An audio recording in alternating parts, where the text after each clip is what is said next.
let's গো বলক আজিৰ ছবিখন আৰম্ভ কৰোঁ ইনষ্টা আইডি মিষ্টাৰ শেক্সপিয়াৰ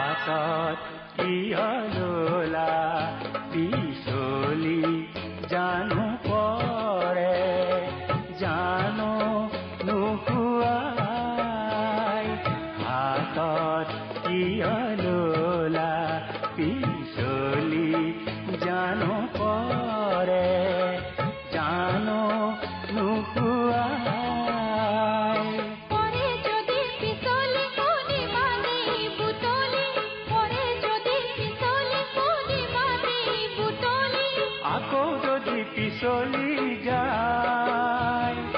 তাকৈ দিনে কি খোপাতে পিন্ধাই বাকী কেনেকুৱা পালে আজিৰ ছবিখন এটা কমেণ্ট কৰি কৈ দিব আৰু 2 দিনৰ পিছত নেক্সট পডকাষ্টখন আহিছে লাইক ফলো ইনষ্টাগ্ৰাম আইডি থেংক ইউ